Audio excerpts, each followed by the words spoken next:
कुलदीप सिंह सेंगर शायद कभी अमेरिका ना गया हो, लेकिन अमेरिकन धब्बा उन पर लग गया है।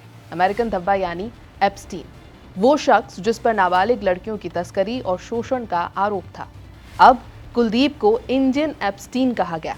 नमस्कार, मेरा नाम है श्वेता शर्मा और क्यों हुई कुलदीप की एप्स्टीन से तुलना, आज बात इसी पर। सुप्रीम कोर्ट ने उन्नाव रेप केस में दोषी ठहराए गए पूर्व बीजेपी विधायक कुलदीप सिंह सेंगर को जमानत देने के दिल्ली हाई कोर्ट के विवादित आदेश पर रोक लगा दी है।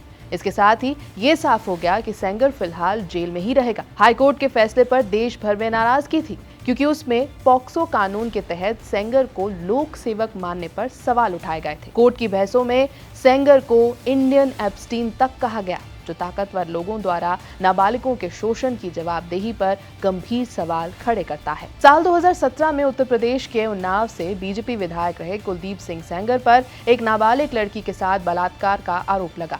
इस मामले ने देश भर में प्रदर्शन कराए और पीड़िता के परिवार को लगातार उत्पीड़न का सामना करना पड़ा। 2019 में दिल्ली की ट्रायल कोर्ट ने सेंगर को दोषी ठहराते हुए पॉक्सो एक्ट की धारा 5C और आईपीसी की धारा 376(2) के तहत आजीवन कारावास की सजा सुनाई। कोर्ट ने माना कि सेंगर एक लोक सेवक था, जिसने अपने पद का दुरुपयोग किया। इसके अलावा पीड़िता के पिता की कस्टोडियल डेथ के मामले में भी सेंगर को 10 साल की सजा मिली हुई है, जिसके चलते वो जेल में ही बंद है। 23 दिसंबर 2025 को दिल्ली हाई कोर्ट ने अपील लंबित रहने तक सेंगर की उम्र कैद की सजा को निलंबित करते हुए सशर्त जमानत दे दी। कोर्ट ने कहा कि सेंगर पॉक्सो कानून के तहत लोक सेवक की परिभाषा में नहीं आता, इसलिए उस पर सख्त सजा लागू नहीं होगी। हाईकोर्ट के मुताबिक ऐसे में न्यूनतम सजा 7 साल मानी जाएगी, ना कि 20 साल या फिर उम्र कैद। जमानत की शर्तों में 15 लाख रुपए का बॉन्ड, दिल्ली में रहना और पीड़िता के परिवार से दूरी बनाए रखना शामिल था। इस फैसले के बाद भारी विरोध हुआ और पीड़िता ने अपनी सुरक्षा को लेकर डर भी जताया। 29 दिसंबर 2025 को सुप्रीम कोर्ट की वेकेशन बेंच, जिसकी अध्यक्षता सीजेआई सूर्यकांत कर रहे थे और जिसमें जस्टिस JK महेश्वरी और AG मसीह शामिल थे, इन्होंने दिल्ली हाई कोर्ट के आदेश पर रोक लगा दी।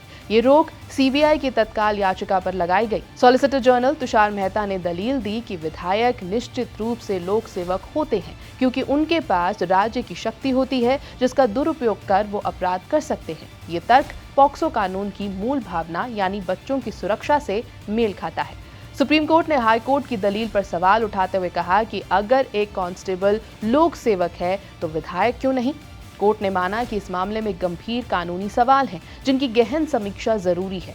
सेंगर को 4 हफ्ते में जवाब दाखिल करने को कहा गया है, लेकिन फिलहाल वो जेल में ही रहेगा। पॉक्सो कानून के तहत यदि कोई लोक सेवक नाबालिग के खिलाफ अपराध करता है तो सजा कहीं ज्यादा कड़ी होती है, कम से कम 20 साल या उम्र कैद। सुप्रीम कोर्ट की रोक ने ये साफ संदेश दिया कि तकनीकी दलीलों के बजाय पीड़िता को न्याय प्राथमिकता है। ये फैसला गंभीर यौन अपराधों में खासकर निर्वाचित जनप्रतिनिधियों को जमानत देने पर न्यायिक सख्ती का संकेत देता है। पीड़िता की मां और बहन ने सुप्रीम कोर्ट के फैसले का स्वागत किया, लेकिन सुरक्षा को लेकर अपनी चिंता भी जताई। उन्होंने परिवार में पहले हुई मौतों का हवाला भी दिया।